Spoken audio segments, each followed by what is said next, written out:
Shalom and welcome to It's All About the Aliyah. In this program, we do our very best to bring you every angle, every facet of the Aliyah. If you've been watching long, you know that we've established the biblical foundation for the return of the Jewish people in the latter days. We've talked about the historical context, personal perspectives, and so much more. And today we want to focus on a personal perspective. We want to bring back a guest of this program we've had before. He was so much fun to have on. We have him again. He's an Israeli tour guide, and he brings his unique perspective on his story, his Aliyah, Nosson Shulman. Nosson, welcome back to the program. Thank you for having me. It's great to be back. It's good to have you. As I was telling our audience, we look at every angle we can.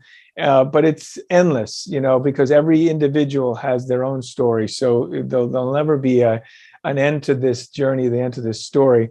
But Ezra International has focused on bringing former Soviet Jews. We work in Europe, we work in South America, and normally work with the poor individuals who need our assistance. They need help with their documentation, the research, the transportation, the whole gamut that comes with that prep for Aliyah.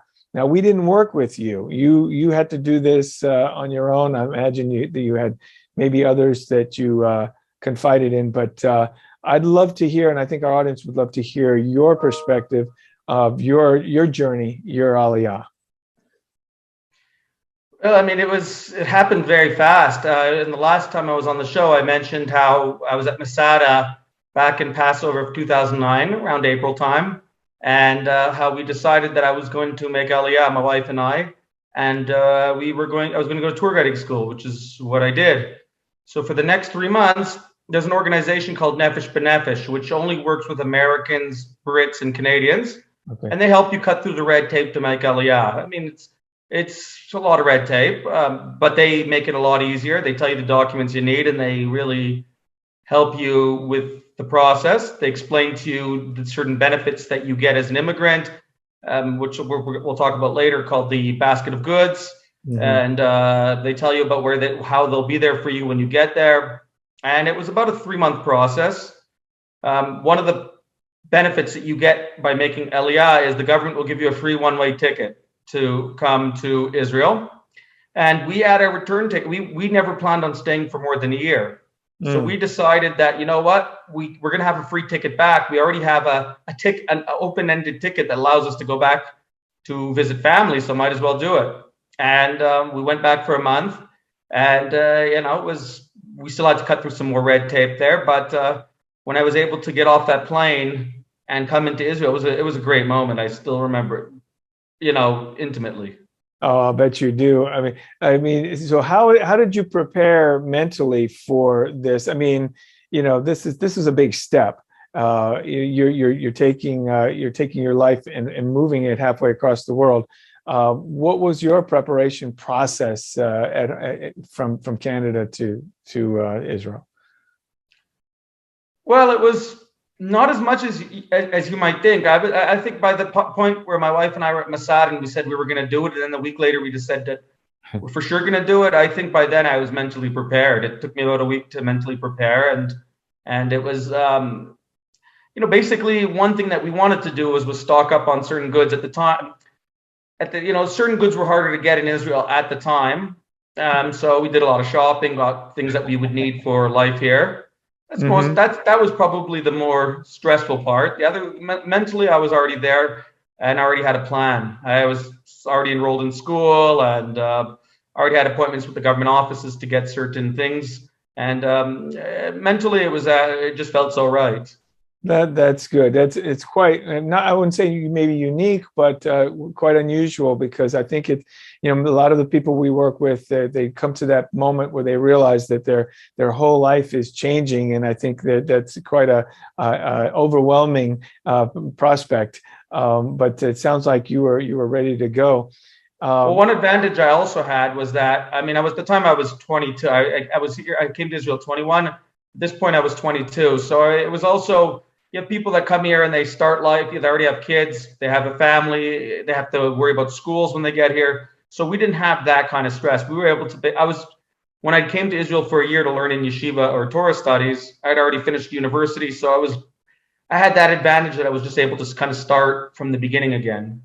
Well, that's a great point, because again, a lot of the individuals we work with having been poor and lived in, let's say, for example, Ukraine or Russia, that's all they've ever known. And so it is quite overwhelming. So you had an advantage there.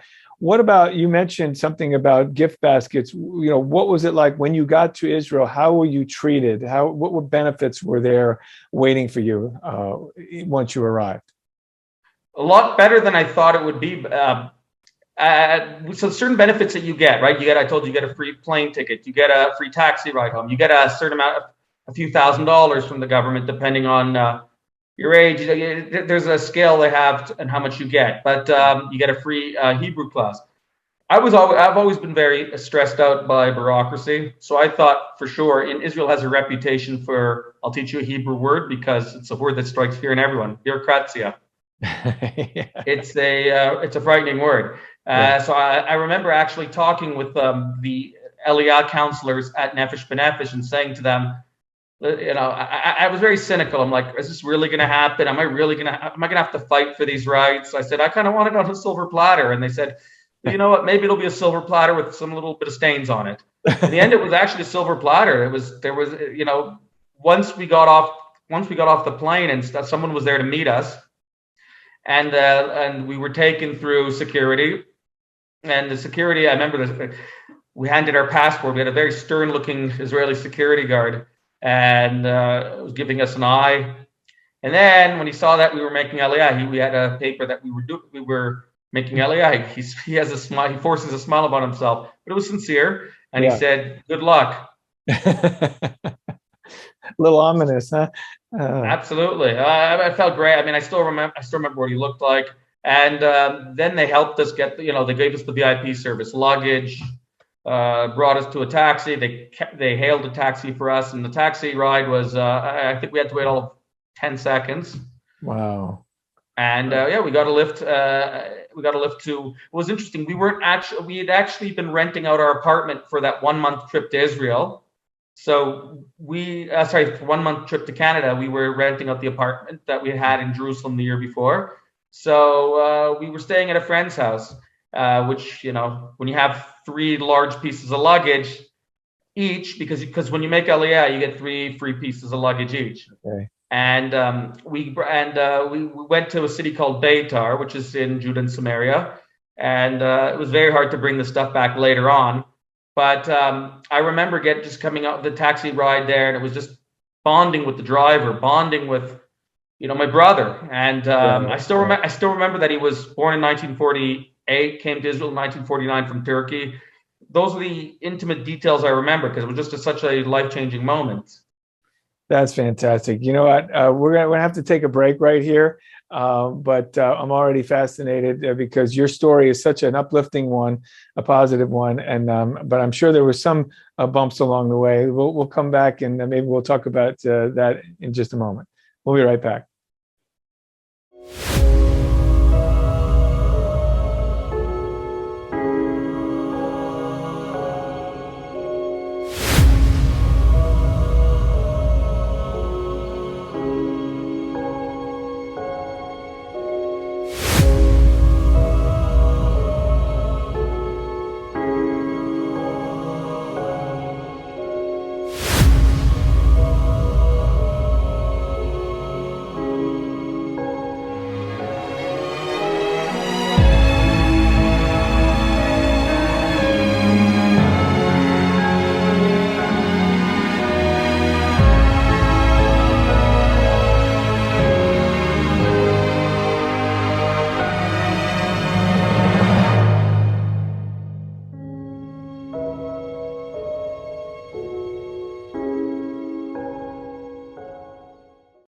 All right, welcome back. We're talking to Nosson Shulman about his journey, his experience in making Aliyah. Nosson, you hinted that your trip to the airport was quite an adventure. I know from traveling quite a bit. That air travel can be daunting. I mean, it can be stressful, tiring, all those things. That's just making a trip, a short trip. You were moving your entire life to Israel, and that must have added some element of challenge to this whole thing, was it not? Absolutely. Generally, they have each of the main cities with a big Jewish population have their own Aliyah days. Like, let's say, in September 13th, that's the day where there's going to be an organized flight by El Al from Toronto for Olim.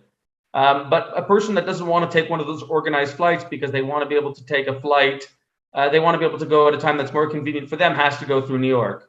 So the New York flight wasn't going. The Toronto flight, which was going to be about 4 days after we made Aliyah, wasn't going to work out. And we decided we want to go to. We're going to have to go through New York. Again, we have three.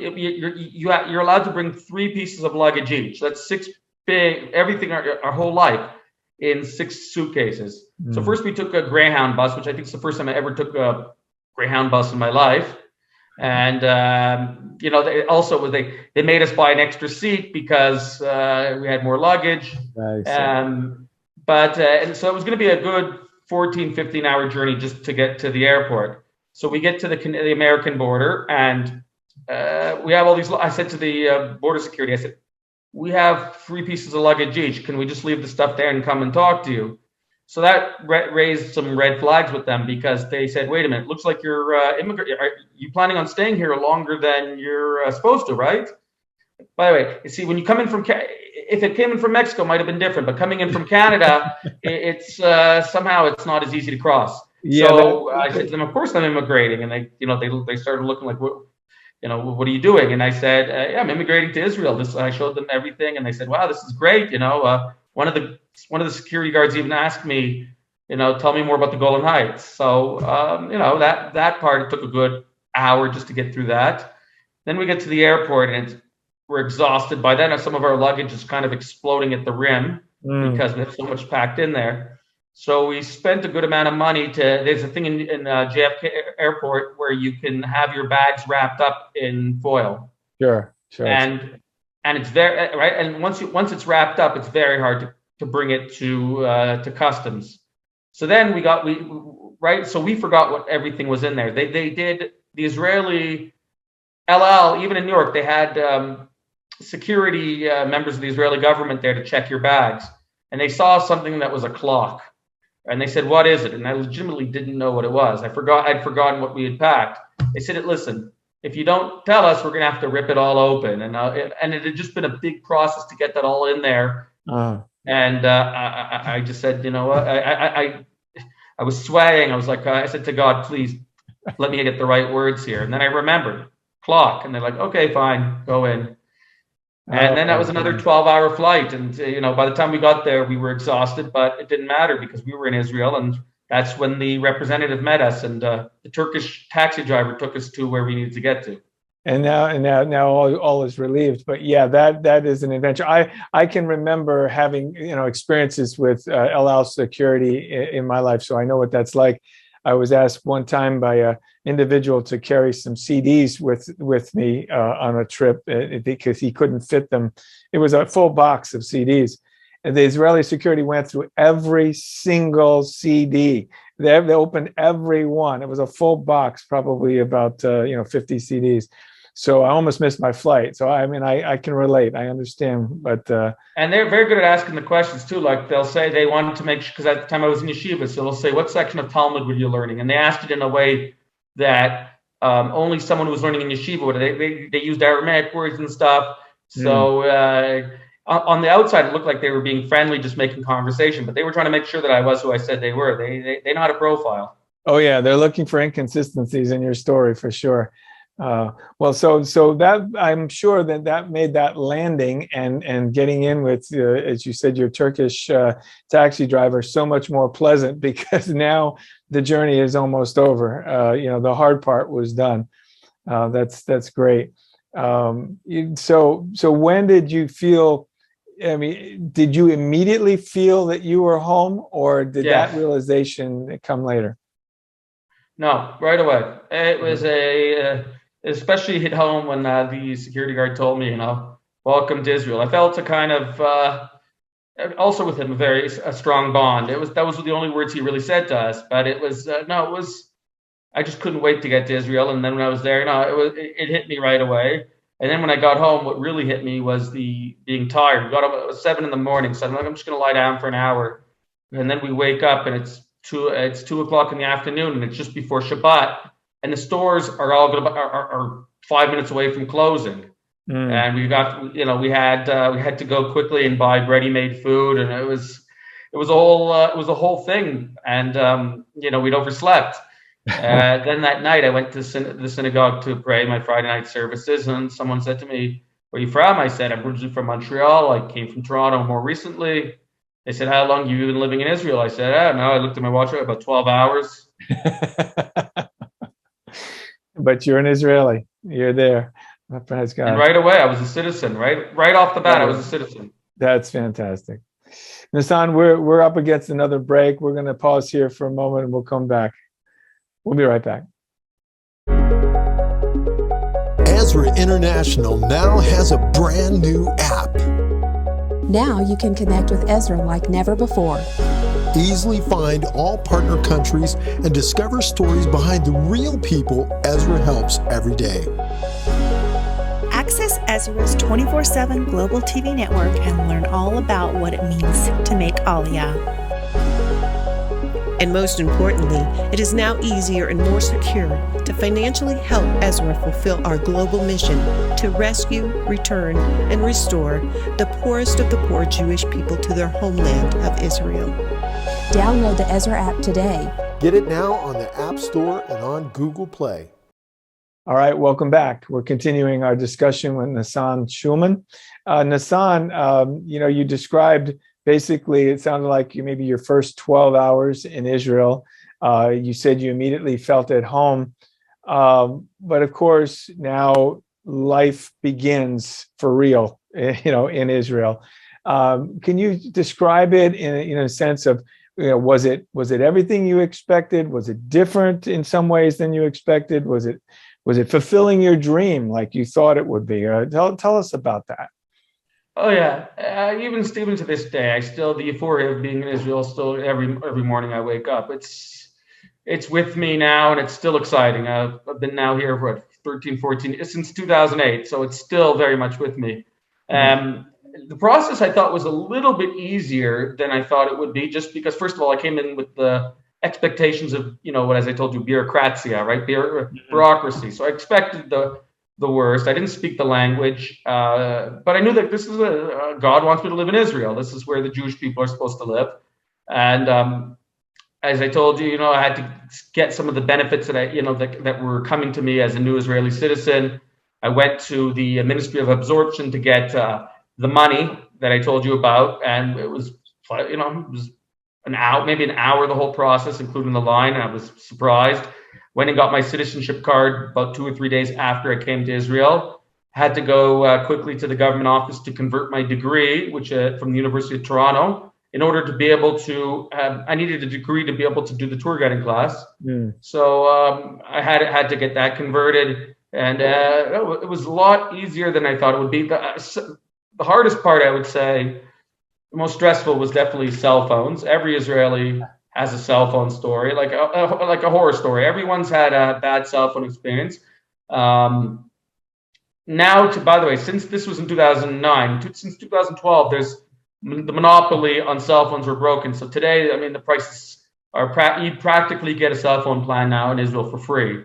At the time, it wasn't like that. So everyone had a story where all of a sudden they paid $200, $300 more than they knew they were going to pay. But on the other hand, it was good because if you ever decided to wanted to go to a judge to appeal it, judge would probably rule in your favor because he had his own story like that. I'm sure.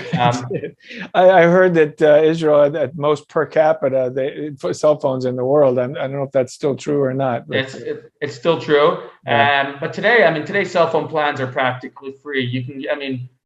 I remember when in 2012 when they blocked the monopoly. And they brought in all this competition.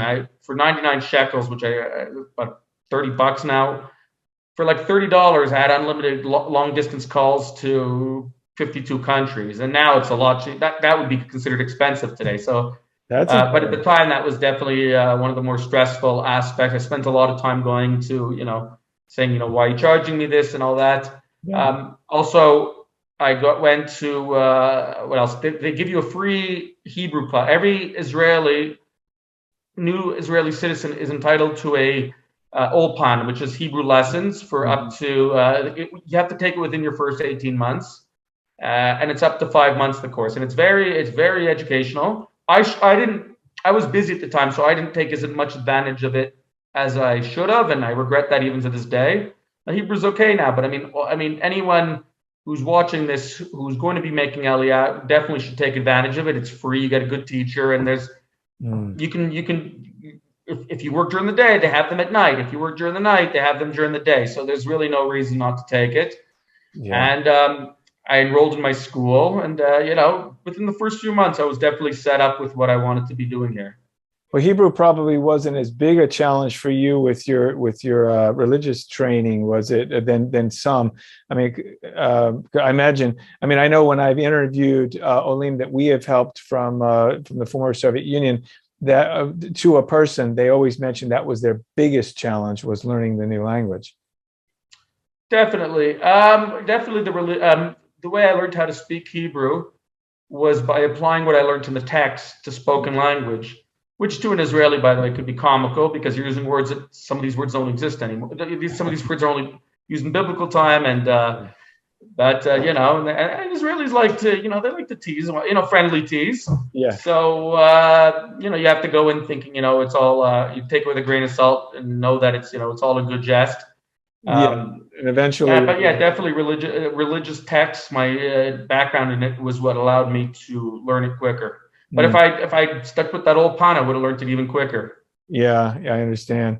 You mentioned your work, or we talked about it earlier, and I know we have a little bit of time. We have about 5 minutes left in this program, and I'd love to talk to you more. We're going to bring you back because it's never enough to have you once. And we're going to talk more about the life, the challenges, the things that go on once you make it to Israel. That's the number one question that I get, and all of our speakers get when we're talking about the Aliyah, is what's it like once you get to the land? So I hope that you're answering some of those questions, and I think you are. I think for our audience to get a perspective on what life is like once you get to Israel.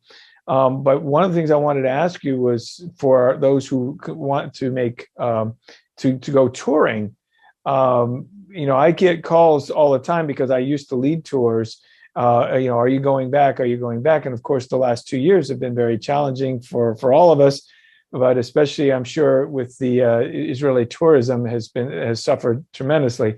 Are you hearing anything regards to that opening up, the less requirements for passport, vaccine passports and all those restrictions? Are you hearing anything today about that? Definitely. I mean, I've already been getting people in the last couple of weeks.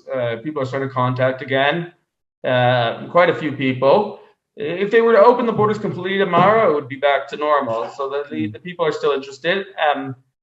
As of now, the only people that can, as long as you're vaccinated, 2 shots within the last 6 months or have a booster.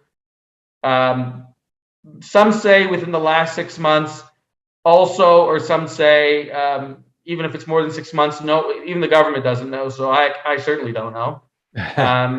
So it changes all the time. And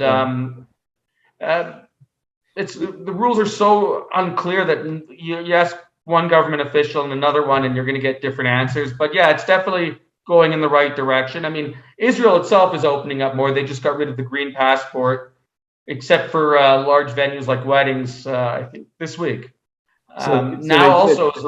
Israelis can go abroad, even those that are not vaccinated can go abroad without getting a test at the airport.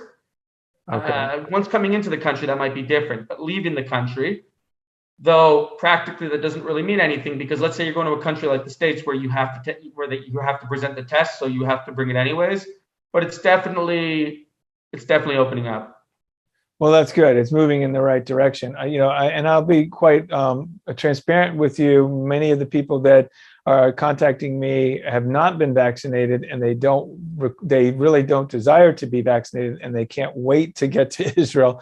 So many of them are waiting for all the restrictions to drop. Absolutely, no, and it's it's definitely one of the issues now is that kids, they don't allow vaccinated kids to come in. Unvaccinated kids to come in, which is basically in most countries they're not vaccinating kids. So the Ministry of Tourism now is pushing the health ministry to say, listen, people aren't going to give their kids shots right now, and you have to make it easier. You have to, when you say you're opening up the country, you got to actually be doing it. And by putting rules in that the kids can't come in, so you're really excluding families. So we'll see what happens with that. Also, every now and then you get a new variant, so it's who knows. I understand. It's been a complicated process. I know it's become very political, but right. I thought for my audience sake, I wanted to get your perspective on it, and for my own personal sake, when answering these questions, because we all those of us who love Israel want to get back, and regardless of their vaccination status, I think a lot of people would hope to be able to get there soon. So we just absolutely. If I had to guess, I've never done an informal poll, but if I had to guess, probably a disproportionate amount of Israel supporters are not vaccinated. So it's definitely those that love Israel most. Or it's very sad to see that many of them can't come in because of their own, because they don't want to take the shot. So it's those that love Israel most are the ones who are less likely to be vaccinated. So it's an irony in a way. Yeah, it does seem that way, and it's a personal conviction, and I've always believed that it should be a personal conviction. That's my personal belief. Yeah, but again, we won't get to. And by the way, I never got vaccinated here, and it's we had corona, and but here in Israel, though, I would say more or less people are Israelis don't like being told what to do. So theoretically indoors you have to wear a mask, but what most people do is they usually keep a mask in their pocket, and if someone comes over that looks like he might give you a fine, you put it on, and so it's Israelis don't like listening to people telling them what to do, kind of thing. Yeah, well, I think that may be true about Americans too, but well, God willing, we'll see what happens here soon, because I'd love to see us as many people get back as possible. Nosson, we're out of time. As I promised our audience, we're going to bring you back. We're going to do another program and continue our conversation about your personal experience in Aliyah and living in the land, because I think that's interesting to many. So we'll have you back real soon. In fact, we're going to just say it right now. We'll call this part 1. And we'll bring part 2 to our audience right away. So, all right, we'll see you soon. Well, God bless you. Thank you for having me. Good to have you, Nosson. All right, thank you for watching. We're gonna bring Nosson back, and we're gonna continue this conversation. So please, if you've enjoyed this program, come back and watch next week's as well. Shalom.